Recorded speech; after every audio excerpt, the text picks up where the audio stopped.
Trump gave the order to drop a bunch of 30,000-pound bombs on Iran's nuclear facilities last week. People have already called it smart and justified, and others have said it's suicidal, it's going to start World War III, and that's just within Trump's coalition. But I think we don't yet have the answers to three important questions that are going to determine if this was a strategic win for the U.S. or the catastrophic mistake that some people are claiming it is. Those questions are, 1, how far back did this set Iran's nuclear program? 2, where is the existing enriched uranium? And 3, how will Iran hit back at the U.S.?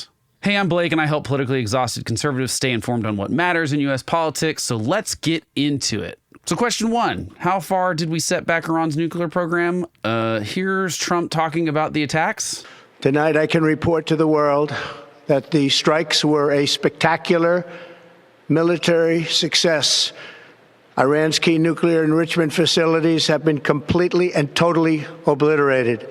And look, it's not like Trump ever exaggerates, right? So it must be true, but maybe not. The first U.S. intelligence assessment of the strike says that the strikes did not destroy the core components of Iran's nuclear program and may have only set it back months, not years. Of course, we don't have access to these classified reports, but 7 sources briefed on it described it that way to CNN and New York Times. The White House says that they disagree with the assessment, and the press secretary, Caroline Leavitt, said in a statement, this alleged assessment is flat out wrong and was classified as top secret, but was still leaked to CNN by an anonymous, low-level loser in the intelligence community. The leaking of this alleged assessment is a clear attempt to demean President Trump and discredit the brave fighter pilots who conducted a perfectly executed mission to obliterate Iran's nuclear program. Everyone knows what happens when you drop 14 30,000-pound bombs perfectly on their targets. Total obliteration. Well, first of all, it was 7 low-level losers who spoke to CNN and New York Times, just to be accurate. So we know this assessment does exist. Caroline Leavitt even admits as much. And obviously, look, intelligence can be wrong. It has been wrong in the past. It's not perfect, right? But the truth is we don't know exactly what happens when we drop 30,000-pound bombs on these specific underground facilities because we've never dropped these bombs in combat before. New York Times has a great graphic showing how the bombs work and their max depth, which is not as deep as we estimate the Fordow facility to be specifically. So we dropped 12 of them at Fordow, each one being able to dig a little deeper into that facility, right? I do agree that these anonymous leaks probably are purposely trying to sway Trump. After all, we do know there are plenty of people within his administration, Tulsi Gabbard and J.D. Vance come to mind, who think we shouldn't be involved. But that's not the only intelligence we have. We have other analysis of the damage. First of all, Iran's foreign ministry has admitted that the facilities were badly damaged. But that could mean anything. They could have been truly obliterated, as Trump claims, and Iran's just trying to save face. We also have Israeli intelligence, which has been excellent since October 7th, I must say. And they believe the U.S. airstrikes produced extremely severe damage and destruction. And the unfortunately acronymed Institute for Science and International Security, aka ISIS, their report says it will be a long time before Iran comes anywhere near the capability it had before the attack, and that the strikes have effectively destroyed Iran's centrifuge enrichment program. I'd say so far we have more people saying that the damage was extensive versus not, but we still haven't seen a real timeline. So I believe we still need to see the kind of damage that we did to these facilities. Are centrifuges still intact, or are they not? If they continue to try to get nuclear weapons, are they only delayed by a few months or are they delayed years? But that brings me to a second question. Where is the existing enriched uranium? Iran had enough 60% enriched uranium to eventually build up to 10 nuclear weapons if they further enriched it to 90%, something they were as close to as weeks away from being able to do before Israel and U.S.'s strikes. But it was most likely removed from the facilities we bombed, or at least that's what Vice President J.D. Vance indicated in an interview on ABC's This Week.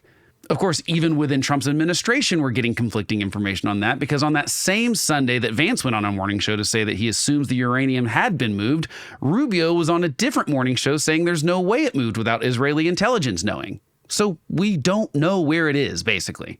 Plainly, if Iran still has that enriched uranium and the Fordow facility only took enough damage to be months away from being able to further enrich that uranium, then I would say it's hard to call this a success if the goal is for Iran to not have a nuclear weapon.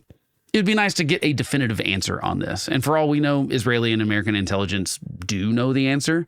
Regardless of whether that uranium is buried under the rubble of the Fordow facility or was moved, we need to negotiate its surrender, or I assume Iran will go right back to building or fixing facilities to further enrich it and build nuclear bombs. And I hope we all agree that Iran should not have a nuclear weapon, right? Isn't that what nuclear non-proliferation is all about? I truly do not understand the people who think we can stop a country, a theocratic, anti-Jew, anti-American, death to America, Iran from building a nuclear weapon with diplomacy alone. All Obama's JCPOA Iran deal did was give Iran billions of dollars it then used to fund terrorism in the region. There is a fairly straight line from us removing sanctions and giving Iran $1.7 billion. $400 million of that is in cold hard cash. There's a straight line from that to the October 7th attacks. But maybe the most important of these three questions is the third one. How will Iran respond? As of recording this, we are mere days out from the U.S. strike and less than 2 weeks out from Israel's initial strikes in Iran. And we have seen Iran's response to Israel in a barrage of rockets fired at Israel, most of which have been intercepted by missile defense systems. But the attacks have caused damage and casualties inside of Israel. They are really taking the brunt of this. But what is Iran's response to the U.S.? It feels like, well, we got to do something. And so they give us a heads up and fire a few missiles at our base in Qatar. But so far, they've done zero damage or harm to U.S. soldiers or bases. It does not appear that they have the desire to escalate this conflict with America specifically. And as of now, we are 3 days into a ceasefire agreement between Israel and Iran, but we'll obviously have to wait and see how that holds up. And regardless, there are still different ways that Iran can respond. Iran has been incredibly weakened by Israel since October 7th. They have taken out key leaders in their military as well as many of their nuclear scientists. They took out their air defenses to a point where Israel could fly through Iranian airspace with either zero capability on Iran's part or zero desire for them to take out their air force. And same with our B-2 bombers. They either had no idea that they were in their airspace or didn't launch any countermeasures. And to possibly put the World War III fears to rest, Iran has no allies coming to their aid either. A world war implies that there would have to be coalitions of people fighting each other. No one's coming to Iran's aid right now. But it should be noted that it does not take superior military technology to strike America. Iran could direct a potentially unsophisticated terrorist attack on U.S. soil. It's not far-fetched because just less than a year ago, the Iranian government ordered an operative in the U.S. to assassinate Donald Trump before the 2024 election. And this is, we've got a DOJ prosecution going on about this. I can't predict what Iran's going to do, obviously, but I think their responses basically fall into three broad buckets. They could continue to retaliate militarily, despite being severely outgunned at this point. 2, they could carry on rebuilding their nuclear program and try to get a bomb, or they can come to the negotiating table and realize that pursuing a nuclear weapon is folly and give up their existing uranium supplies. The first two don't necessarily mean that this attack was a mistake, just that further action would be necessary to deter Iran from getting a nuclear weapon in the future. Americans are understandably nervous about potentially entering another Middle East conflict with no endgame in sight, but it seems completely premature to be comparing Iran to Iraq. This was just B-2s flying from Missouri to Iran and back for 37 hours, by the way. Huge kudos for being in a plane for 37 hours straight. And then they drop some bombs and they come back home. There are no troops on the ground here. This is not an invasion. But at the same time, it's possibly naive of us to think that we could completely eliminate Iran's current and future nuclear weapons development with a single air attack.